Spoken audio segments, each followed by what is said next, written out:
Hello, everyone. My name is Jim Pikarski, and I give Dharma talks and teach meditation here in Venice, Florida at Blue Lotus Meditation Center. Today, I would like to talk about aversion. Aversion is one of the three poisons. The other two are ignorance and attachment. Sometimes there's five poisons, and you can add envy, jealousy, and arrogance, pride in. But the three main ones are aversion, ignorance, and attachment. Um, Ignorance basically underlies all the five poisons. Um, and most people tend to focus on ignorance and focus on attachment. However, I found that learning about aversion has been extremely helpful to me in my personal life. Um, the thing about aversion is if you have aversion in your life, it can create more pain and dysfunction immediately in your life. Because as soon as you feel aversion, you feel suffering. Um, and sometimes with attachment or clinging, you can have some really positive experiences before you experience the negativity of it. Aversion is involved in the most severe dysfunctions, like societal ills and mental illness. Um, so, what is aversion? Aversion is interpreting an aspect of your experience as being unacceptable, and it's reacting against that experience. It's a psychological reaction. It's not really physical pain. Physical pain comes in life, and we don't have much control over that a lot of times. However, our psychological reactions we do have some control over. Um, so, pain just indicates our bodies are in danger. Psychological suffering indicates that we are deluded, that we have some kind of mistaken idea about life. Buddha taught that there were two arrows. The first arrow can hit us, and that's pain. And then the second arrow can hit us, and that's psychological suffering. So we react to the pain and we make the initial arrow of pain much worse. So, a number of ways that we can express aversion is one is acting against things. So acting against means getting involved with anger, judgment, malicious gossip, things like that. Um, we can also withdraw from life, and so we kind of move away from. And examples of this are fear and disgust. So fear, disgust, anger, judgment, malicious gossip, they're all examples of aversion. Aversion can be hard to identify because it can be a subtle pulling away that from experience that we don't even notice or we're not really aware of. It can be such an automatic response that it just falls beneath our notice. The other thing about aversion is that it's easy to justify our aversion. We can identify something in the environment and blame what is happening in the environment. So a person is rude to us. They're rude to us, and it doesn't feel good when somebody's rude to us. So it's actually happening. There is kind of a painful, unloving moment that we're experiencing. However, it is true that they are rude, but this can be deceptive. It can be deceptive because it is painful or negative, and then we can end up blaming the environment. Well, they're so rude, they deserved my comeback, or they're so rude, that's why I felt so badly. Um, so we tend to make excuses for and justify our aversion. And when we justify our aversion, we don't take responsibility for it and we can't change it. It can also be severely limiting in our life. An extreme example is something like agoraphobia. When I worked as a therapist, I had certain clients who were agoraphobic. Now, some people are so agoraphobic that they can't leave their bedroom. If they go out in their living room, they start feeling anxious. Talk about getting outside the house. It can also limit us in terms of taking care of ourselves. Some people are very averse to exercise or very averse to eating a healthy diet. When the idea comes up, they just say to themselves, I can't do that, I don't want to do that, whatever. And it stops them from being healthier. We can use aversion in terms of capability. I can't do this, this is too complex for me. It can lead to kind of a learned helplessness and also an inability to really learn and try things that are new. Aversion can also be focused on ourselves, like self-hatred, self-judgment, inner criticism, judging ourselves. Another place that aversion can manifest is fear of our own feelings. We repress certain things inside of ourselves. So sometimes people can go around with unexperienced anger, and the anger may leak out at other times, or they may become passive aggressive. Sometimes they can, just blow up because the anger is repressed, and then all of a sudden there's no opportunity to deal with the anger and learn how to control it. So when it does come out, there's no capacity to control it or manage it at all. So aversion is really important for us to be able to look at in our life. It indicates something in our experience we're cut off from. We're acting against it or avoiding it. We need that experience. We need to come in contact with it so that we can be whole in our psyche. If we give in to aversion, we actually create a division in our psyche. I'm over here and what I can't stand is over there, and I'm trying to push it away.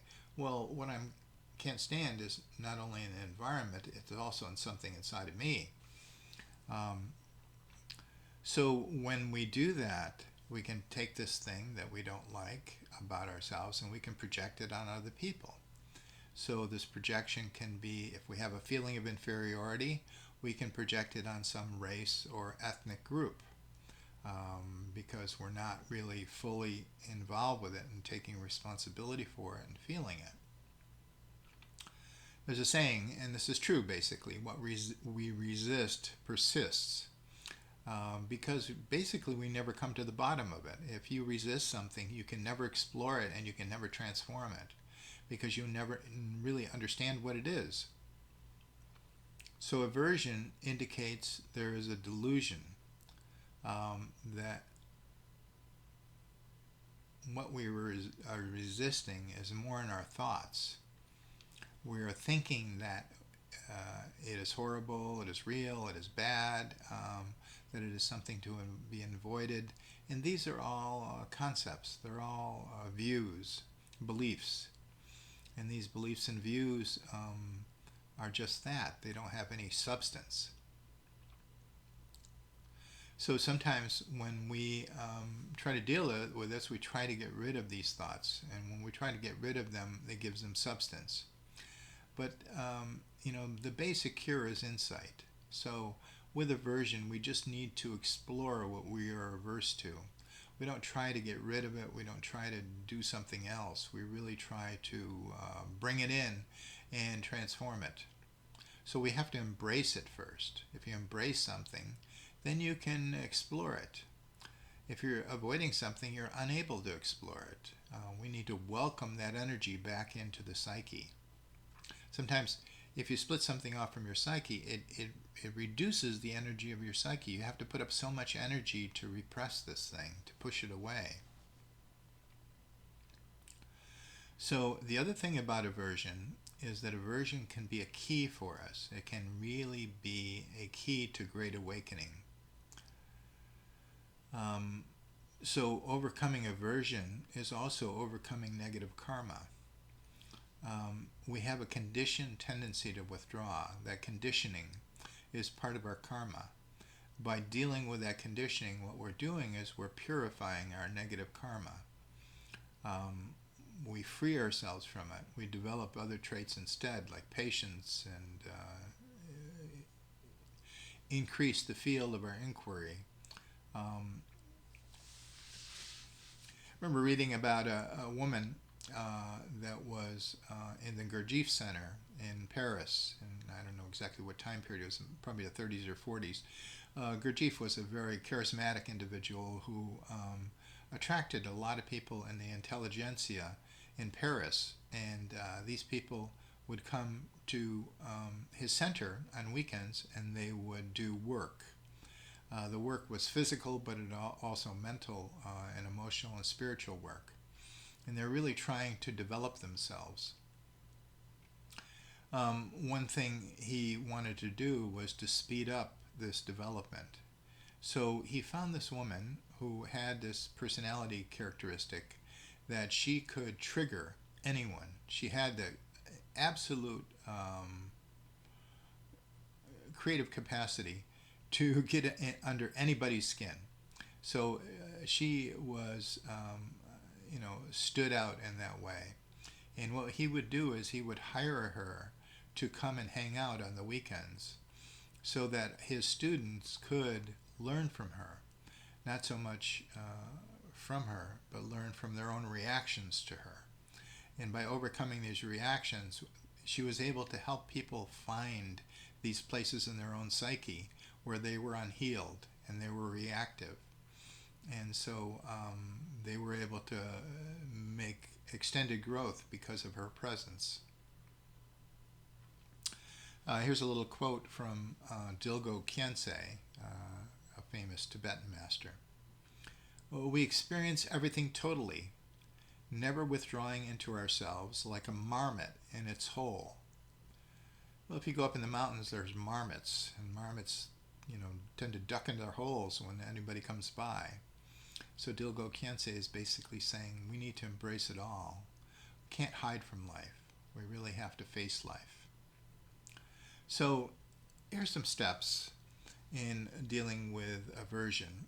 And I think that you will find this very helpful because if you can eliminate a lot of aversion in your life, you eliminate a lot of suffering.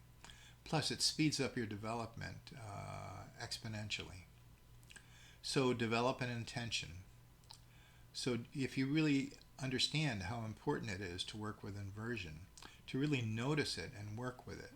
So instead of, in a sense, we're changing the direction. Instead of something we avoid, it's something we're seeking out. So we really want to notice the aversion when it arises. And once we notice it, we really want to bring our senses to it, to really experience it and embrace it with our senses so that we can feel it, sense it, understand it, see what it is. So we're really exploring it rather than moving away from it. As we explore it, some things will become apparent, that there are certain beliefs or self-talk that makes you want to move away from whatever it is. I can't stand this, this is horrible, it can take many, many different forms. But there's some kind of belief system or thinking that is giving you the mistaken impression that you cannot deal with this thing. Once you're in touch with it, there are some techniques you can use to help you overcome it. One is from psychology, but it's also used in spiritual traditions as what they call an antidote. And this is also called in psychology reciprocal inhibition. So if you have a lot of anger, you can practice loving kindness. So loving kindness is a type of embracing, where anger is a type of pulling away. If you have a fear, you can face it instead of running away. You bring the opposite energy that is the opposite of the negative energy. So it's very difficult to stay angry at somebody if you're practicing loving kindness toward them. It's very difficult to stay afraid of something if you're facing it. So when you face something, particularly fear, a lot of times it's better to do it with gradual exposure. Gradual exposure is a term taken from psychology, but it makes sense. It's just like you gradually expose yourself to something that's fearful. You gradually expose yourself so that you don't become overwhelmed by it.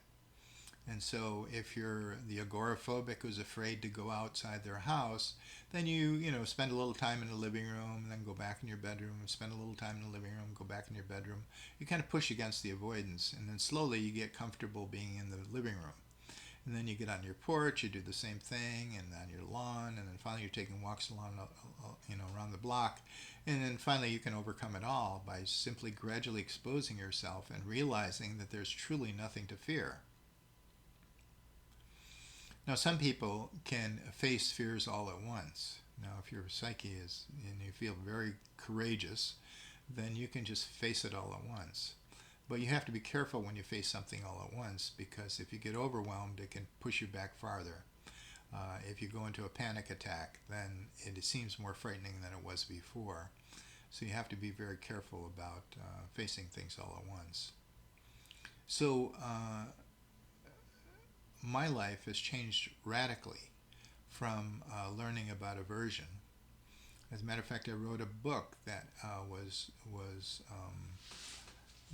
had aversion. Understanding aversion was helpful in me writing this book. It's called Mastering Your Emotions with Your Spouse or Others, because as a therapist, what I found is that people got so lost in these aversive reactions that they couldn't really function in a relationship. They couldn't even practice skills that they had in terms of communication or whatever, because they would be so reactive.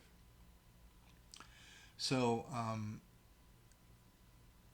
develop an intention to overcome your aversion. You will find that your life will change immensely. Thank you.